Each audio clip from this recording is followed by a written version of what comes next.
আমার কাজের জন্য নিজেকে বিলাই দিতে হবে না।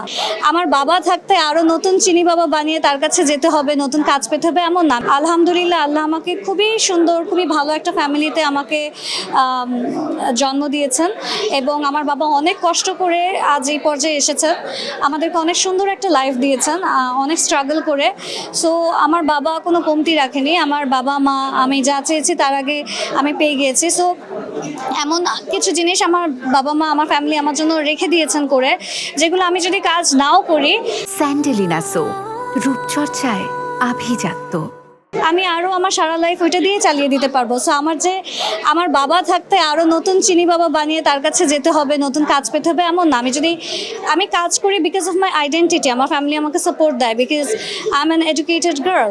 সো আমার কাছে কাজ করে নিজের পায়ে দাঁড়ানোটা ইম্পর্ট্যান্ট। বাট এটা না যে আমার ফ্যামিলি থেকে প্রেশার আছে যে আমার টাকা দিয়ে আমার ফ্যামিলি চালাতে হবে, বিকজ আলহামদুলিল্লাহ আই হ্যাভ এভরিথিং।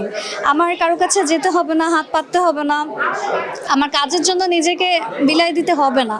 সো আমি আল্লাহর কাছে অনেক শুকরিয়া আদা করি যে আমি এই পর্যায়ে নাই বা এরকম পরিস্থিতি কখনো ফেস করিনি, আর ইনশাল্লাহ কখনো করতেও হবে না। সো টাকা পয়সা ব্যাপারটা আসলে আমাকে এতটা টানে না। আমি আরও অনেক উপরে থাকতে পারতাম বা অনেক বড় কিছু হতে পারতাম, আমি কেন এখানে নাই বা এখন এই জায়গায় আছি যেখানে মানুষ আমাকে এত চিনেও না এতদিন কাজ করে। So the reason is that যে আমি এই কাজগুলো পাইনি। এমন হয়েছে যে আমার কাছে অনেক বড় বড় অফার্স আসছে, অনেক বড় বড় প্রজেক্টস আসছে, বাট যেটা হয়েছে যে যখন তারা ফিল করেছে যে আসার পরেও তারা যেটা চাচ্ছে আমার থেকে সেটা হয়তো পাবে না, তখন ওই প্রজেক্টসগুলো আমার হাত থেকে চলে গিয়েছে। তারা আমার সাথে যে কোনো একটা প্রবলেম দেখিয়ে ওটা ক্যান্সেল করে দিয়েছে বা ওটার আগায়নি। সো তখন আসলে এইভাবে করে আমার কখনো ওরকম ওই বড় বড় কাজগুলো করা হয়নি, যার কারণে আমাকে মিডিয়ার ওই পর্যায়ে কেউ দেখতে পারেনি। কি মনে হয় ওই অফারগুলো গ্রহণ করলে আজকে নাজমি জান্নাতের ক্যারিয়ারের গ্রাফ পক্ষটা অনেক উপরের দিকে থাকতো? ডেফিনেটলি যারা আমাকে অনেক আগে থেকে এগুলো বলেছে, ইভেন যারা চিনে তারা নিজেরাই বলে যে তোমার তো এখানে থাকার কথা না। আমাকে ফোন দিয়ে বলে যে তোমার থেকে জুনিয়র যারা আসছে তারা এত উপরে চলে গেল, তারা এখন দেশ বিদেশ ঘুরে বেড়াচ্ছে, ট্যুর দিচ্ছে, তুমিই কিছু পারলা না।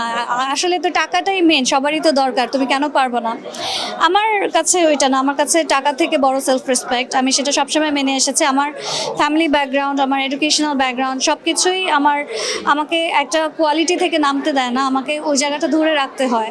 সো ওই জিনিসটা আমি মেনটেন করে আছি এবং করে যাব। এটার জন্য যদি আমাকে সারা জীবন এখানে থাকতে হয় আমি এইভাবেই থেকে যাব।